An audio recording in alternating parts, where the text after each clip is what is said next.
Welcome back. We're just finishing talking about this code which is inside the CSS, and for the rest of this video is going to be involved in the activity. Okay, now we've also covered the behavior file, and the behavior file which is to get the hover status working in IE Explorer. And now let's go on to the activity. Okay, now I've got a folder for you to examine, and inside the folder we'll be creating two HTML pages, one with vertical menus, which will be coloured in your favourite sporting or country colours or whatever. It's going to have 10 links, and another folder is where you'll find the example of the horizontal menu page, and our activity for this one is to change it into Coca-Cola colours and appropriate naming lists, and two of the links or the two of the menus must be functioning linking to a second and third page, and they simply have to have like a picture and the right colours and a link going back to the original page, something like that. Okay.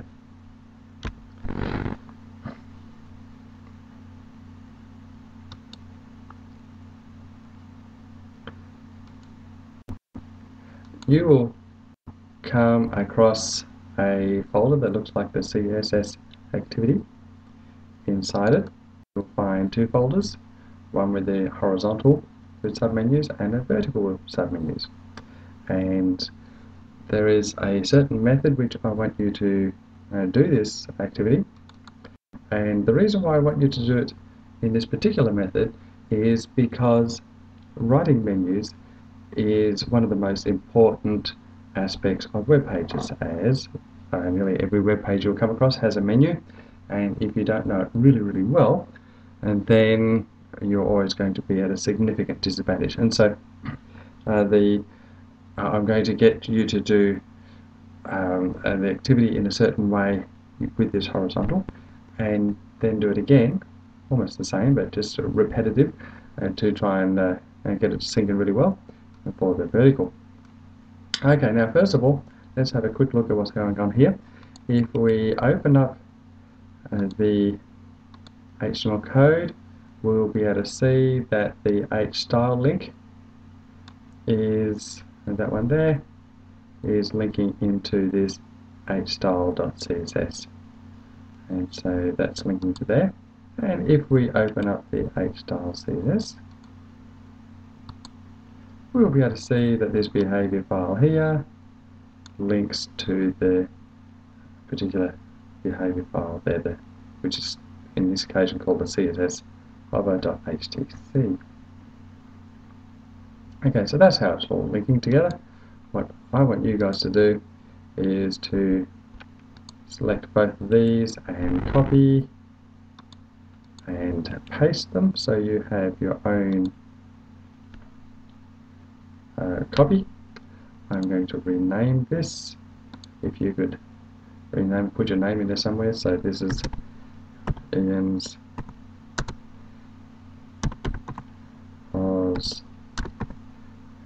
example, and the HStyles, just to make it easier, I'm simply going to rename it as HStyles2.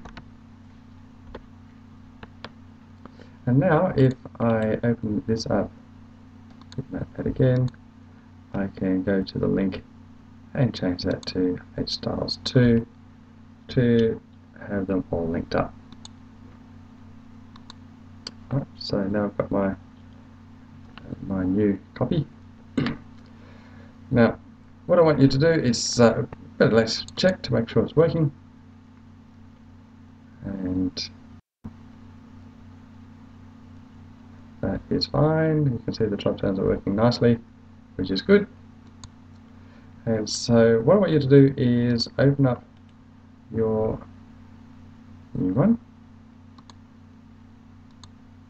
and place that to the left hand side, and open up the original and place that to the right hand side. Make sure you don't get them mixed up. And then with your new one, and just do a Control A and a delete. So you effectively deleted the entire lot. Save it. We can prove that's had its effect.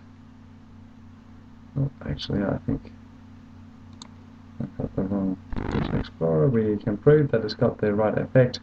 And once we open up our web page, it has no CSS listing instructions for the web page, so it just appears like that, which is exactly what we want. Now what I want you to do is function by function, select it, copy it. I'm using the keyboard shortcut for this, and then paste it across. So in this case we have these things, which are the rem statements, which means that inside here we have the remarks, which it doesn't actually affect the code any. And there's only 11 functions to do, so let's copy the body. I'll use the mouse to do it this time. And paste that. Now when I do this, as I'm pasting them across, I'll need to write down on a piece of paper or make a mental note all the things that you don't know what it does. And so, okay, we know what this one does. This is the link to the behavior file. Font size, well, we probably know what that does, and the font Arial and all the different types of fonts that we're using. Okay, we're happy with that. I'm happy with that. So now we go down to this PA. Do you know what PA does? So we'll just copy it, and if you're not exactly sure where on the page this PA would be working, or what's happening with the page with this particular function, or we might not know what this important thing does, or the I guess the underline's pretty easy to know.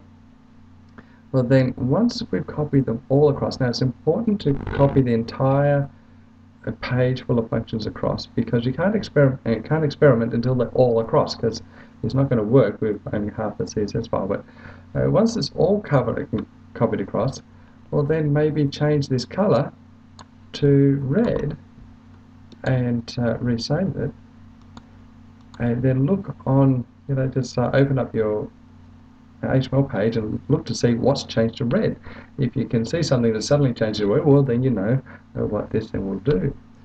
If again, if this is underlined, well then just remove that entire text and then save it, refresh the page on your HTML and see what's underlined which suddenly isn't underlined, and then we'll know what this P1's about, and so forth. And we go continue down and we'll get this next function and copy it. I'm just going to whoops, didn't mean to do that.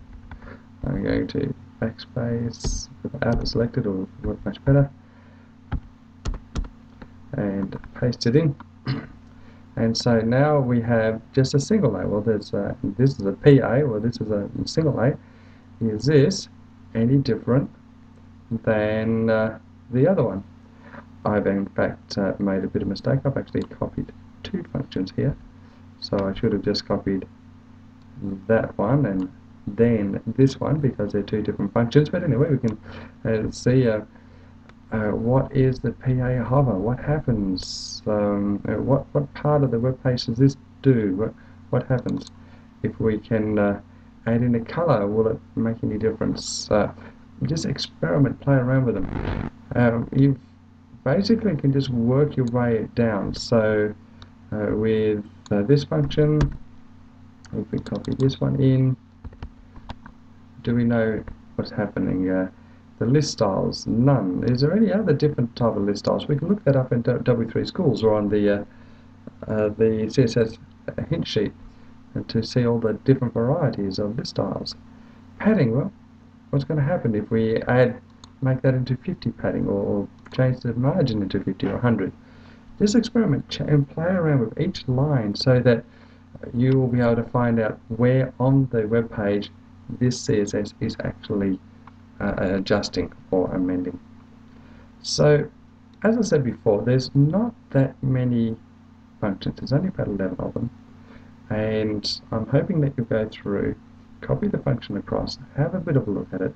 Once you've got all of them across, then go back and start playing around. What happens if you change this float to right? What happens if you made this to absolute? Try it and then put it back.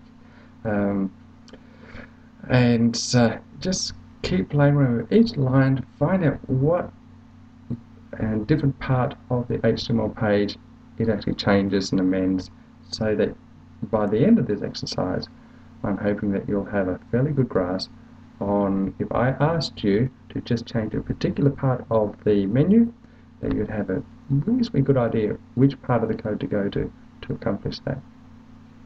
Alright. So, once you have, I'm not going to say that, once you have your own page working quite nicely, and you've copied all of the H-styles to H-styles 2 in my case, and you've played around and examined it and experimented, then change the colors, in this case to the sporting, and for the vertical, do exactly the same. You'll need to copy this one. I've actually put the CSS in with the CSS hover in its own folder, so it's kind of like one folder away, so you need to be careful of that addressing. I had to make it a little bit different. And then do the same. Make a new CSS file, copy all the files across one by one. With this one, it is slightly different, as I've put class names and ID names, which are not in the horizontal, so it is slightly different, and just to kind of keep you on your toes and give you more reason to go through and find out what each line does. So at the end of the day, you'll have another of your own vertical menu with your own CSS file, and in this case it's going to have lovely red and white Coca-Cola colors, and some of your links are going to work. Let's talk about that. In here we have the unordered list and the links. Of course, you'll be changing these to Coke Zero and maybe Diet Coke or whatever it is, so all the different types of Coke type things that you might have. And notice we've got this hash over here. Now, the reason we've got the hash in at the moment is simply because these, we still want it to work, but there's nothing to link to. We haven't put that in. And so to get your links to work, you would need to type in the real name of the link into there. Okay, so you'll probably be having just a couple and to the pages which are going to be populated, and the rest leave hash, because that's just simply just to make sure it validates while we're still work in progress. Okay. But yeah, well, good luck with that. I'm hoping that you'll be able to send me really neat and colourful and interesting horizontal and vertical menu.